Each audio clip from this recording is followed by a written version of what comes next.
Now, we're here today for teen drug driving. Is that an issue? It definitely is an issue.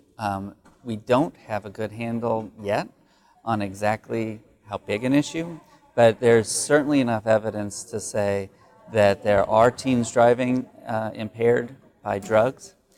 Some studies are showing that, in fact, they may be more likely to be using marijuana and driving than alcohol and driving, and that might be a sign of our success with alcohol has caused them to think that they're doing the right thing by avoiding alcohol, but we haven't made that same message known that drug driving can be risky as well. Well, so yeah, over the past several decades now, we've been able to really get strong messages out to the teens and adults that alcohol and driving don't mix. But it sounds like what you're saying is we've come up short on drugs other than alcohol. Right, we haven't actually specifically told young people.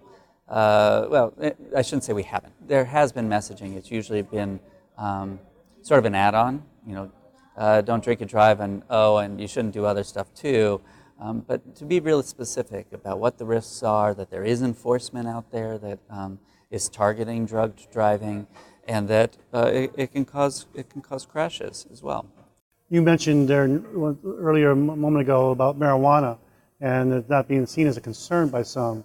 Is marijuana, does it impair people, and is it a concern when you're driving and haven't used marijuana? It absolutely does impair people. That's been shown both in the laboratory using simulation studies and also on field experiments in which people are looking at the driving behaviors and the crash risks. Now, exactly how big a risk, science still needs to, we need to come to terms with what the increased risk actually is, but there is an increased chance of crash, and it definitely does impair.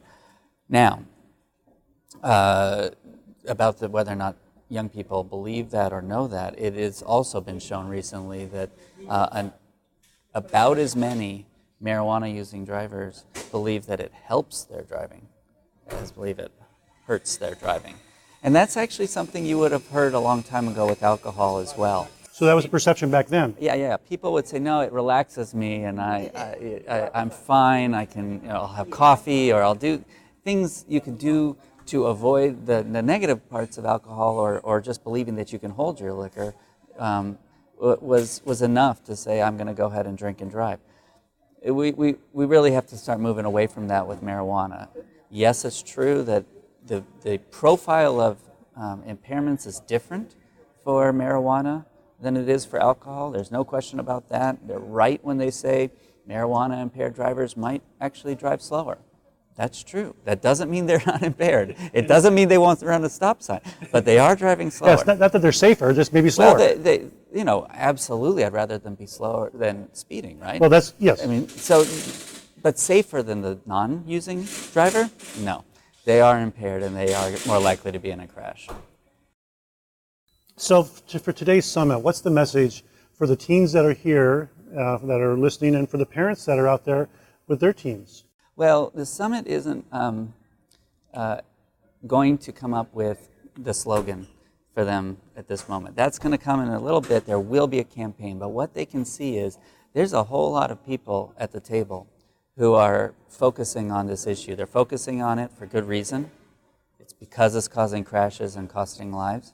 And so we are going to be taking it seriously. We are going to be working on enforcement techniques, on making sure people understand the risks, on giving them the alternatives necessary to avoid using medications, marijuana, other illicit drugs, whatever it is, so that they're not mixing those two things, drugs and driving. They've got to separate them the way they've been successfully separating them from alcohol and driving.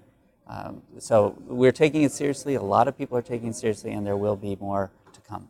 And I know one of the things I heard you also mention earlier, the one concern, though, too, is that with prescription medication, it's prescribed medication. They may need it. They may need it for some condition. How do we handle that kind of situation? Well, you absolutely can't say don't take it, right? Because if a doctor's telling you to take it, who am I to say that you should, right? But that doctor maybe needs to be telling them about how their driving has to change if they're on that medicine. It isn't an excuse to put the public at risk because of your medication. alternatives will need to be made available if this is something that really should be restricting your driving. And so we got the prescription, but then the illicit drugs, that's an easy one to say. It is easier, and a lot of especially for young people, there is a lot of use of prescription medicines without the medical reason.